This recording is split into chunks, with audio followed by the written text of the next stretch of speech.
இந்த கொஸ்டின் பாருங்கள், எத்தனை ஆண்டுகளில் அப்படி சொல்லி கொடுத்துருக்காங்க. எத்தனை வருஷம் தெரியாது, அதை நான் என்னன்னு வச்சுக்கிறேன். என்னோட வேல்யூ கண்டுபிடிக்கணும். அசல் வந்து 1,00,000 கொடுத்துருக்காங்க. ஸோ பி = 1,00,000 அப்படின்னு எழுதிக்கிட்டேன். ஆனது 5% தனி வட்டியில். ஸோ இந்த மெத்தட் வந்து சிம்பிள் இன்ட்ரெஸ்ட் மெத்தடு, அதனால் எஸ்ஐன்னு போட்டுக்கிட்டேன். பர்சன்டேஜோட வேல்யூ கொடுத்துருக்காங்க. ஆர்ஸ் = 5%. எவ்வளோ மாறுதான்? 1,17,500 மாறுது. நார்மலாக 1,00,000 இருந்துச்சு, 1,17,500 மாறுச்சுன்னா எவ்வளோ கூடியிருக்கு? 17,500 கூடியிருக்கு. அந்த 17,500 அப்படிங்கிறது தான் வட்டி. ஓகேவா? வட்டியோட வேல்யூவும் கிடச்சிட்டு. இதை வச்சு நம்ம என்ன கண்டுபிடிக்கணும்? என் கண்டுபிடிக்கணும். சிம்பிள் இன்ட்ரெஸ்ட்டில் வட்டிக்கான ஃபார்முலா என்ன? PNR / 100. ஸோ நமக்கு வட்டியோட வேல்யூ கொடுத்துருக்காங்க, அதை நான் எழுதிக்கிறேன்.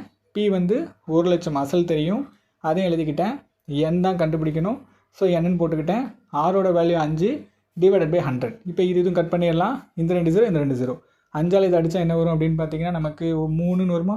3, அதுக்கப்புறம் 2, 5ன்னு வரும். Okay, super. இப்போ இதையும் கட் பண்ண என்ன வரும்? 2, 7ன்னு வரும். இந்த 2 அந்த சைடு கொண்டு போயிடுறேன். அப்போ n = 7/2. இது ரெண்டையும் கட் பண்ணால் 3.5ன்னு வரும். அப்போ 3 வருஷம் 6 மாதம் அப்படிங்கிறத ஆன்சர். ஓகேவா?